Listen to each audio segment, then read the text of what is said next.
পুরীধামে দেখুন বৃন্দাদেবী তুলসী মা রেডি একটু ছোট্ট রয়েছে, তাকে চাউনি দেওয়া হয়েছে এবং এখানে জলের ব্যবস্থাও করা হয়েছে কত সুন্দর, এবং সুন্দর কাপড় পরা হয়েছে।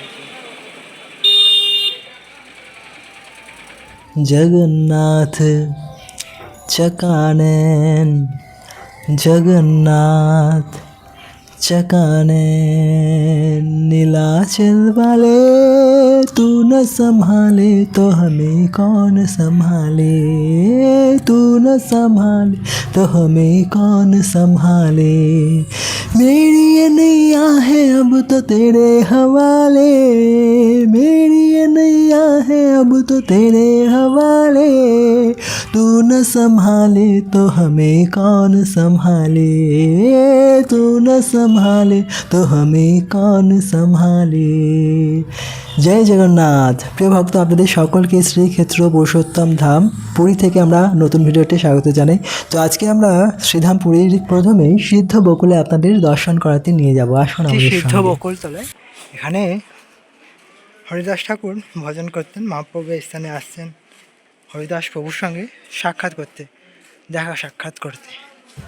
হরিদাস তিনি বাংলার এক সাধারণ পরিবারে যবনকুলে জন্মগ্রহণ করেছিলেন, কিন্তু তার একটি মহৎ গুণ ছিল, তিনি ছোটবেলা থেকেই ভগবান শ্রীকৃষ্ণের প্রতি অত্যন্ত ভক্তিপরায়ণ ছিলেন। সেই কারণে তিনি যতই বড় হতে শুরু করলেন, ভগবানের নাম তিনি করতেন এবং প্রতিদিন 3 লক্ষ মালা তিনি নাম গ্রহণ করতেন। হরিদাস প্রভু প্রতিদিন তুলসী মহারানীর সামনে 3 লক্ষ জপ করবেন এবং তারপরে কিছু গ্রহণ করবেন। তার আগে একটু জলও তিনি গ্রহণ করবেন না। তার কোনো গুরুদেব ছিল না, গুরু দীক্ষাও তার হয়নি, কিন্তু ভগবানের নামের প্রতি এই যে নিষ্ঠা, এই যে ভক্তি, তার ফলে শ্রীকৃষ্ণ চৈতন্য মহাপ্রভু তাকে নাম দিয়েছিলেন নাম আচার্য হরিদাস। হরিনামের জন্য কোনো দীক্ষা বা কোনো গুরুদেবের প্রয়োজন হয় না, কোনো বিধি নিয়ম নেই এই হরিনামে। কেবলমাত্র ভক্তি এবং নিষ্ঠার সহিত যদি ভগবানের নাম গ্রহণ করা হয় তাহলেই ভগবানের বিশেষ কৃপা লাভ করা হয়। এটাই শিক্ষা দিয়েছিলেন হরিদাস প্রভু। কিন্তু আমরা যখন অন্যকে বলি যে আপনারা নাম করুন, তখন তারা বলবে যে আমাদের গুরু নেই, আমাদের দীক্ষা হয়নি, তাহলে আমরা কেন নাম জপ করব। তাই সমাজের সকল সনাতনী হিন্দুদের জন্য শ্রী হরিদাস প্রভু হচ্ছেন একজন আদর্শ এবং আচার্য। তার মাধ্যমে আমরা তার আশ্রয় গ্রহণ করে আমরা হরিনাম গ্রহণ করতে পারি এবং ভগবানের খুব কাছের হতে পারে। কিন্তু আমাদের মনে যদি কোনো সংশয় থাকে, তাহলে এই নামের কোনো প্রভাব আমাদের জীবনে আসবে না, আমাদের জীবন কখনোই পরিবর্তন হবে না। আমরা যেভাবে কুকুর বিড়ালের মতো জন্মেছি, সেরকম কুকুর বিড়ালের মতো আমাদের মৃত্যুও হয়ে যাবে। তাই আমাদের এই জীবনটা সার্থক করার ইচ্ছা থাকে, তাহলে অবশ্যই ভগবানের নাম করা উচিত। যবন পরিবারে জন্মগ্রহণ করেও হরিদাস প্রভু যখন হরিনাম করতেন, তখন আশেপাশের যবনেরা তখনকার নবাবের কাছে তার নামে নালিশ চালালো। তখন নবাব হরিদাস প্রভুকে তার সবাই ডাকলো এবং হরিনাম ছাড়াবার জন্য তাকে আদেশ দিল। কিন্তু হরিদাস প্রভু তিনি বললেন যে না, আমি কিছুতেই এই নাম ছাড়তে পারবো না, যদি আমার প্রাণও চলে যায় তাহলেও আমি এই নাম ছাড়ব না। তখন নবাব রেগে তাকে 22 বাজারে বেতাঘাত করবার আদেশ দিলেন। তখন রাজার সেপাহীরা তাকে টানতে টানতে 22 বাজারে নিয়ে গিয়ে বেতাঘাত করলেন, কিন্তু হরিদাস প্রভুর কিছুই হলো না। কিন্তু তখন মহাপ্রভু আড়ালে হরিদাস প্রভুর সমস্ত বেদনা, সমস্ত আঘাত নিজের পিঠে গ্রহণ করলেন, সহ্য করলেন। ভগবান এতটাই বেশি ভালোবাসেন সকল ভক্তদের, সেই কারণে ভগবান স্বয়ং সমস্ত ভক্তের দুঃখ কষ্ট আপন করে নেন, গ্রহণ করেন। ভগবান কখনই চান না আমরা দুঃখে থাকি, সেই কারণে বারে বারে তিনি বিভিন্ন লীলা করেন, যাতে আমরা ভগবানের সেই সমস্ত লীলায় অংশগ্রহণ করে ভগবানের আরও কাছে যেতে পারি। তাই ভক্তেরা ভগবানের সেই সমস্ত অনুষ্ঠানে, উৎসবে অংশগ্রহণ করেন। বিশেষ করে এটা চলছে পুরুষোত্তম মাস, 1 মাস জুড়ে এই পুরুষোত্তম মাস হচ্ছে। সেই কারণে ভক্তরা প্রতিদিন ভগবানকে প্রদীপ নিবেদন করেন, বিশেষ ভোগ নিবেদন করেন, ভগবানের নাম জপ করেন, ভগবানের লীলাকথা শ্রবণ করেন, ধামে ঘুরতে যান এবং বিশেষ ব্রত করার মাধ্যমে নিজের ইচ্ছায় কষ্ট স্বীকার করে এই মাসটি পালন করে ভগবানের বিশেষ কৃপা লাভ করে। আমরা যে ব্রত করি, ভক্তি করি, সেটার কোনো নাশ নেই বা ক্ষয় হয় না, এটা জন্ম জন্মান্তরে রয়ে যায় এবং তার ফলে আমরা পরবর্তী জন্ম যেটা লাভ করি, সেই জন্মেও আমরা ভগবানের অশেষ কৃপা লাভ করে শুদ্ধভাবে ভগবানের সেবায় যুক্ত হতে পারি। তো আমরা এখন সিদ্ধ বকুল দর্শন করে যাচ্ছি মন্দিরের দিকে। তো বৃন্দাবন ধামে যেরকম গলি রয়েছে, সেরকমই গলির মাঝখান দিয়ে, গলির ভিতর থেকে আমরা চলেছি মন্দিরের দিকে। এখন বৃন্দাবন ধামে যেরকম গলি রয়েছে, এই গলিটাও ঠিক সেরকমই মনে হচ্ছে।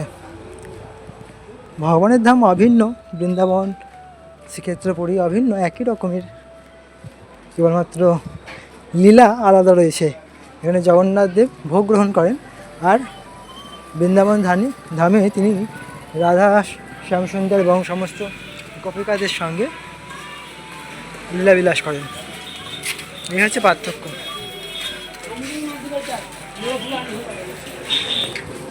তো এখানেই কোথায় গম্ভীরা রয়েছে, এই সামনের গলিটায় রয়েছে গম্ভীরা। গম্ভীরাতে ভিডিওগ্রাফি অ্যালাউ নেই, তাও আমরা একটু দর্শন করিয়ে দিই। এই যে এখানে রয়েছে শ্রী শ্রী রাধাকান্ত মঠ গম্ভীরা। শেষ বয়সে মহাপ্রভু এই স্থানেই থাকতেন।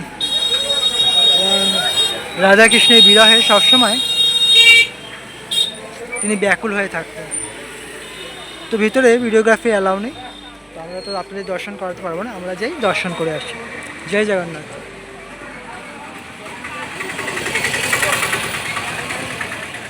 এই সেই গম্ভীরা যেখানে শ্রীকৃষ্ণ চৈতন্য মহাপ্রভু বৃদ্ধ বয়সে তিনি রাধারানীর ভাবে সবসময় বিহর হয়ে থাকতেন। তার ছোট্ট ঘরে তিনি এই স্থানেই শেষ বয়সটি অতিবাহিত করেছিলেন, সেই ঘর দর্শন হয়। এখানে খুব সুন্দর রাধা শ্যামসুন্দরের বিগ্রহ রয়েছে এবং চন্দনযাত্রা উপলক্ষে খুব সুন্দর কৃষ্ণকে খুব সুন্দর চন্দন পুরো পা থেকে মাথা পর্যন্ত চন্দন দিয়ে সাজানো হয়েছে। খুব সুন্দর দর্শন হলো, আরতির দর্শন হলো সৌভাগ্যের ফলে। তো এখন আমরা দেখো মন্দিরে জগন্নাথ বলরাম সুভদ্রা মহারানী দর্শন। জয় জগন্নাথ। পরবর্তী সময় হরিদাসবাবু তিনি বাংলা থেকে পুরীতে যখন আসেন তখন দূর থেকে তিনি মন্দিরে দর্শনে যেতেন, কিন্তু মন্দিরে তার প্রবেশ করার অধিকার ছিল না, যেহেতু তিনি যবন পরিবারে জন্মগ্রহণ করেছিলেন। সেই কারণে দূর থেকে তিনি জগন্নাথ দেবকে প্রণাম করতেন। তো তখন ওনার কোনো থাকারও ব্যবস্থা ছিল না, তখন মহাপ্রভু এই গম্ভীরাতে একটা বকুল গাছ তিনি লাগিয়েছিলেন এবং এখানেই হরিদাসবাবুকে স্থান দিয়েছিলেন। এবং এই বকুল বৃক্ষের নিচে হরিদাসবাবু প্রতিদিন 3 লক্ষ নাম জপ করতেন এবং পরবর্তী সময়ে একটি মহাপ্রভুর নির্দেশে তিনি কুটিয়া স্থাপন করেন এবং সেই কুটিয়ার মধ্যে বসে বসেই তিনি ভগবানের নাম জপ করতেন। এবং মহাপ্রভু প্রতিদিন সমুদ্রে স্নান করে পুরীধামে জগন্নাথকে দর্শন করবার আগে বা পরে তিনি এই স্থানে আসতেন এবং হরিদাসবাবুর সঙ্গে অনেকক্ষণ ধরে ভগবানের লীলা কথা আলোচনা করতেন, শ্রবণ কীর্তন করতেন এবং তারা খুব সুন্দরভাবে ভগবানের লীলায় মগ্ন হয়ে থাকতেন। হরিদাসবাবুর যখন অনেক বয়স হয়ে যায় তখন তিনি ঠিকমতো জপও করতে যখন পারতেন না, তখন মহাপ্রভু তার কাছে এসে বলেন যে হরিদাস, তুমি সিদ্ধি লাভ করেছো, তোমার আর এত নাম জপ করার প্রয়োজন কি আছে? কিন্তু হরিদাসবাবু তখনও মহাপ্রভুকে বলেন যে না প্রভু, আমার ব্রত আছে যে, সেই কারণে আমি প্রতিদিন এই নাম নির্দিষ্ট সংখ্যায় অবশ্যই আমি করে যাব। এই হচ্ছে শুদ্ধ ভক্তের, শুদ্ধ বৈষ্ণবের লক্ষণ। তিনি কখনোই ভগবানের নাম ছাড়া ব্যতীত একটু ক্ষণও অতিবাহিত করেন না। কিন্তু আমরা নাম অনেকে তো নিই না, যারা করতে চায় তাদেরকেও বাধা দিই, আবার তাদের এমন হাবভাব দেখায়, এমন ভঙ্গি করি যাতে তারা নাম থেকে দূরে সরে যায়। তাই যারাই ভগবানের নাম করছে তাদের শ্রদ্ধা করা উচিত, তাদের ভালোবাসা উচিত, তাদের সম্মান দেওয়া উচিত। হরিদাসবাবু কখনোই স্বয়ং ভগবানের কাছে বা মহাপ্রভুর কাছে কোনো আবদার করেননি, কিন্তু শেষ সময় তিনি একটি আবদার করেছিলেন মহাপ্রভুর কাছে যে হে প্রভু, আপনার আগে যেন আমি ফিরে যেতে পারি। তাই মহাপ্রভুর আগে হরিদাসবাবু অপ্রকট হয়ে ভগবানের নিত্য লীলায় প্রবেশ করেন। নিয়ে যাচ্ছে এই স্থান, যেহেতু এত সুন্দর ফুল গাছ লাগানো হয়েছে, বিশ্রামের জায়গা করা হয়েছে, ভক্তরা এসে দূর দূরান্ত থেকে এসে এখানে বিশ্রাম গ্রহণ করতে পারবে। দেখুন এখানেও ভক্তরা বিশ্রাম নিচ্ছেন, সব ইস্কনের ভক্তরা এসেছেন এখানে। জয় হোক। আর এদিকে লাইন মন্দিরে গিয়ে দর্শন করবার। তো এত সুন্দর পরিবেশ তৈরি করা হয়েছে সেক্ষেত্রে পুরীধামে, যা এলে মন আকর্ষক হবেই, মনোমুগ্ধ হবে এই স্থানে এলে।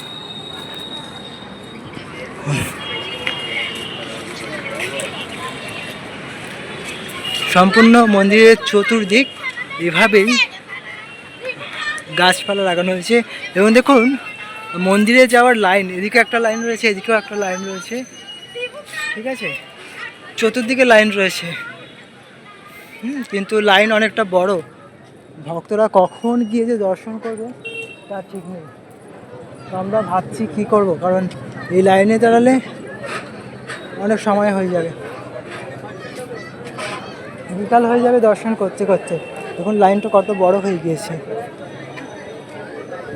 যেখানেই যায় না কারণ সেখানেই লাইন, খালি লাইন আর লাইন।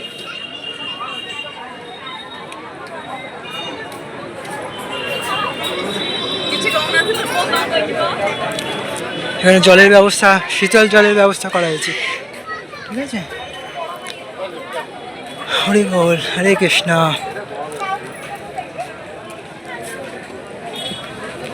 খুব সুন্দর করিডোর করা হয়েছে, এটা হচ্ছে করিডোর। যেরকম বৃন্দাবন ধামে বাঁকে বিহারীজির করিডোর করার কথা হচ্ছে, কিন্তু সেটা এখনও পর্যন্ত হচ্ছে না। তো যাই হোক, পুরীধামে হয়ে গিয়েছে, তবুও ভক্তরা লাইনে দাঁড়িয়ে রয়েছে কখন যে দর্শন হবে জগন্নাথ দেবেরই জানে। জগন্নাথ দেব যখন ইচ্ছা করবে তখনই দর্শন হয়ে যাবে ভক্তদের। হরি বল। তো এখানে আর একটা যে গেট রয়েছে, হ্যাঁ, সেই গেটের দর্শন এই স্থান থেকে হচ্ছে।